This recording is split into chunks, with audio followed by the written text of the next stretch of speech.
प्रधानमंत्री, राष्ट्रपति सब कुछ बनकर देश का सेवा महिलाएं कर सकती है, मुख्यमंत्री बन सकती है, पुलिस कांस्टेबल बन के चौराहा पर खड़ा होकर लोगों की सुरक्षा कर सकती है, तो उसका आरक्षण आज तक आपने क्यों रोक के रखा? ये सवाल हमारा सिर्फ आरक्षण मिलना चाहिए और अगर अभी पास किए हैं तो अभी लागू करके अगर मोदी जी दिखाते हैं तब माना जाएगा कि मोदी जी ने हमारे लिए कुछ काम किया है, अन्यथा बाकी जुमला की तरह ये भी एक जुमला साबित होगा। % था, अभी जो मोदी जी ऐलान किए हैं 33% है। इसके बारे में अगर हम वैसा सोचे तो इससे अच्छा तो हमारे बिहार के माननीय मुख्यमंत्री नीतीश कुमार हैं, जो 2006 में 50% आरक्षण पंचायती राज में महिलाओं को दे दिए, तब तो उससे बहुत बेहतर हम नीतीश कुमार जी को समझेंगे अगर उस हिसाब से सोचे। दोस्तों नमस्कार, प्रणाम, मैं राजू कुमार, बिहार न्यूज़ 2.0 से जैसा में स्वागत है। और आपसे मैं बात इसलिए आज करने वाला हूँ, जो महिलाओं के लिए जो 33% आरक्षण अपने माननीय प्रधानमंत्री मोदी जी लाए हैं, उसके ऊपर आप क्या बोलना चाहेंगे? ये सबसे पहली बात एक कंफ्यूजन क्लियर कर दे आपका और दर्शकों का भी। अभी सिर्फ विधेयक पास हुआ है, लागू नहीं हुआ। लागू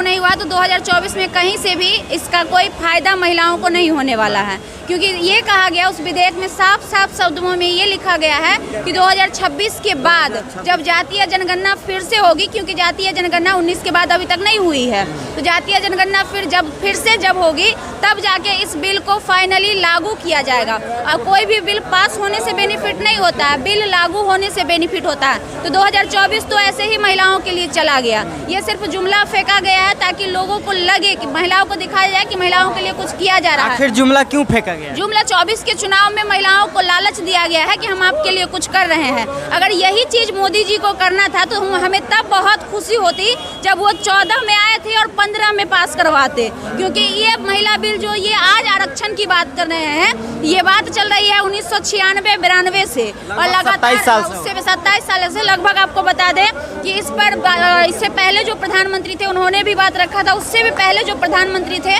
उन्होंने भी इस पर रखा था और कांग्रेस लगातार इसका समर्थन करने के लिए तैयार है। कांग्रेस कह रही है कि आप कोई भी प्रधानमंत्री रहे, आप जब इस बिल को पारित करिएगा हम समर्थन देने के लिए तैयार है। वो पूर्णतः तो जब वो लागू हुआ था मैम तो 27% था, अभी जो मोदी जी ऐलान किए हैं 33% है। इसके बारे में अगर हम वैसा सोचे तो इससे अच्छा तो हमारे बिहार के माननीय मुख्यमंत्री नीतीश कुमार हैं, जो 2006 में 50% आरक्षण पंचायती राज में महिलाओं को दे दिए, तब तो उससे बहुत बेहतर हम नीतीश कुमार जी को समझेंगे अगर उस हिसाब से सोचे तो। और सिर्फ बिहार ही नहीं, बिहार, कर्नाटक, तमिलनाडु, बंगाल, बहुत ऐसे राज्य हैं जहां पे राज्यसभा में बहुत पहले महिलाओं को आरक्षण दिया जा चुका है। ये हमारे देश के लिए बहुत बड़ी विडंबना है कि लोकसभा में आज तक महिलाओं को आरक्षण नहीं मिल पाया, जबकि हमारे भारत देश की महिलाएं इतनी होनहार है कि जब आज़ादी में रानी लक्ष्मीबाई अपना हिस्सेदारी निभा सकती है, जब हमारे देश का प्रधानमंत्री, राष्ट्रपति सब कुछ बनकर देश का सेवा महिलाएं कर सकती है, मुख्यमंत्री बन सकती है, पुलिस कांस्टेबल बन के चौराहा पर खड़ा होकर लोगों की सुरक्षा कर सकती है, तो उसका आरक्षण आज तक आपने क्यों रोक के रखा? ये सवाल हमारा सिर्फ इनसे ही नहीं होगा, ये सवाल हमारा सारे नेताओं से होगा, क्योंकि हर बार पास करने की कोशिश की गई और हर बार किसी न किसी दल के कारण इस पे रोक लगा दिया गया। पिछली बार भी यूपीए इसको पास करवाने का कोशिश किया था, लेकिन उस बार भी इस पर रोक लगा दिया गया था। और अभी वाली बात है तो अभी फिर से हमको लगता है कि जिस प्रकार से कहीं न कहीं इसको रोका जा रहा है और लगातार इस पे एक मतलब विपक्ष दल के जो लोग हैं दावेदारी दिखा रहे हैं कि ये मोदी जी का कॉन्सेप्ट नहीं था, ये बहुत पहले लागू हुआ था, मोदी जी बस ये 24 का चुनाव आ रहा है इसके लिए इसको हमें ऐसा लगता है ना कि इस बार भी लागू होगा, इसकी कोई गारंटी नहीं है। अब हम ऐसा क्यों कह रहे हैं वो सुनिए। इस बार भी जो विधेयक पास किया गया है उसमें ओबीसी की चर्चा नहीं की गई है, अल्पसंख्यक महिलाओं की चर्चा नहीं की गई है, तो क्या वो महिलाएं नहीं है हमारे भारतवर्ष की? ये कहाँ का नियम है कि जब महिलाओं के लिए 33% आरक्षण होगा तो कुछ वर्ग की महिलाओं को छांट दिया जाएगा? इसका क्या मतलब है? अगर महिलाओं को आरक्षण मिलना चाहिए तो सभी वर्गों की महिलाओं को आरक्षण मिलने का अधिकार है, क्योंकि वो भी महिलाएं हैं और उनका भी समाज में उतना ही अधिकार है जितना कि अन्य वर्गों के लोगों का है। तो इस बार फिर से लगातार इसका विरोध होने का यही वजह है कि ओबीसी की महिलाओं को छांट दिया का चर्चा नहीं किया गया है, अल्पसंख्यक की महिलाओं का चर्चा नहीं किया गया है, तो फिर ये दोहरा नीति फिर से हो गया, फिर से सवाल होगा। और मोदी जी को अगर ये लग रहा होगा कि ऐसा करके 24 में महिलाएं हमें वोट दे देंगी, तो ये मोदी जी का इस बार का फिर से सबसे बहुत बड़ा गलतफहमी होगा, क्योंकि सबसे ज्यादा अगर जाति किसी वर्ग में आता है तो वो ओबीसी वर्ग होता है। आप ओबीसी का लिस्ट निकाल लीजिए, तकरीबन 50 से 60 जाति ओबीसी में आते हैं, तो क्या वो महिलाएं कहाँ जाएगी? उस महिलाओं को आरक्षण क्यों नहीं मिलेगा? भाई आखिर क्या वजह है जो ओबीसी और अल्पसंख्यक की आप बात नहीं कर रहे हैं। एक तरफ आप राष्ट्रपति द्रौपदी मुर्मू जी को बना दिए, आदिवासी को बना दिए, अल्पसंख्यक को बना दिए, और आपने कहा कि हमने अल्पसंख्यक को बहुत बड़ा ओहदा देने का काम किया। और वहीं जब महिला बिल की बात आती है तो वहाँ पे आप अल्पसंख्यक और ओबीसी की महिलाओं की छटनी कर देते हैं। ये भी आपसे बोलूँगा कि इसका ये जो बिल जो है इसका दावादार जो है सोनिया गांधी राजीव गांधी को दे रहे थे कि हमारे मतलब राजीव गांधी का ही एक मतलब दिया हुआ है, ये 33% उन्होंने लागू किया था। नहीं, 33% राज्यसभा में लागू करने का 27%। और ममता दीदी भी इसका बता रहे हैं, ममता दीदी एमटीएस का जो एक प्रवक्ता है वो बोल रहे हैं कि ये जो लागू हुआ था ये ममता बनर्जी का देन है। नहीं, देखिए इनमें सबकी भागीदारी है। राहुल गांधी ने भी कहीं ना कहीं राज्यसभा में 27% लाने का काम किया, राजीव गांधी ने भी काम किया है, ममता जी जो बोल रही है ममता बनर्जी ने भी राज्यसभा में लाने का काम किया है। हमने पहले ही आपको एग्जांपल दिया, सबसे बेस्ट तो हमारे नीतीश कुमार माननीय मुख्यमंत्री जी हैं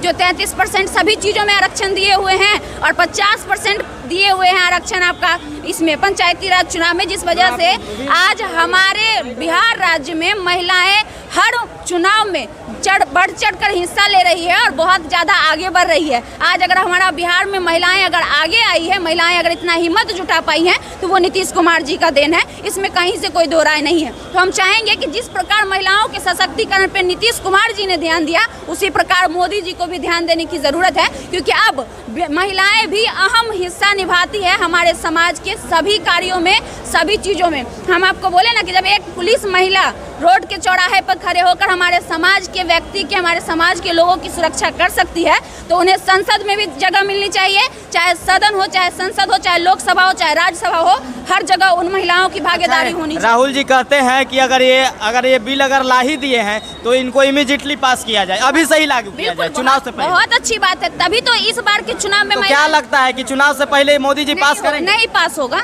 नहीं पास होगा। तो ये बिल लाने का क्या मतलब है? बस जुमला फेंका गया है ताकि लोगों में ये हवा फैलाई जाए कि हमने महिलाओं के लिए बहुत बड़ा काम कर दिया। अच्छा, न्यू सदन में एक मोदी जी सबसे पहला काम करते हैं, महिलाओं के हित में एक बहुत अच्छा कार्य करने का प्रयास करते हैं और उनका लगातार विरोध किया जा रहा है। प्रयास तब 9 साल से आप सर कहाँ सोए हुए थे? प्रयास जब आप 14 में आए तो आप 15 में लागू करते, नहीं कुछ तो 19 में लाभ मिलता, 24 में भी लाभ मिलता। आप अभी कर रहे हैं तो इतने दिन से आप कहाँ सोए थे? असल में क्या है ना कि अब राम मंदिर का मुद्दा खत्म हो गया है, हिंदू मुस्लिम वाला प्रोपगेंडा भी धीरे धीरे लोग समझ गए हैं कि हिंदू मुस्लिम करके लोगों में बांटने का काम करते हैं ये महानुभाव। तो अब ये सोचे कि कौन सा जुमला फेंके, तो उन्होंने महिला आरक्षण बिल जो पिछले 27 साल से जिसको लेकर लगातार महिलाएं संघर्ष करती हुई नजर आ रही है, तो उन्होंने महिला बिल आरक्षण का जुमला फेंक दिया और उसका नाम दिया गया है महिला शक्ति वंदन। आरक्षण का जिक्र ही नहीं है, आरक्षण का जिक्र ही नहीं है, महिला शक्ति वंदन। तो अब सुनिए, महिला शक्ति वंदन में सिर्फ वही महिलाएं आती हैं ओबीसी को छोड़कर, अल्पसंख्यक को छोड़कर। तो फिर ओबीसी महिलाएं इनको क्यों वोट देंगी, क्यों जाएंगी इनके पार्टी में जब उनकी कोई महत्व ही नहीं है? अभी भी लोकसभा में मात्र 15% महिलाएं भागीदारी है, राज्यसभा में मात्र 13% महिलाएं भागीदारी है। क्यों? जब हर चीज में महिलाएं बढ़ चढ़कर हिस्सा ले रही है, हर चीज में महिलाएं जब रन के क्षेत्र तक पहुंचने के लिए जब महिलाएं तैयार है, जब महिलाएं एरोप्लेन चलाने के लिए तैयार है, उसके बाद लड़ाई वाला विमान जो होता है उसमें भी लड़ाकू विमान में जब हमारी महिलाएं जाने के लिए तैयार है,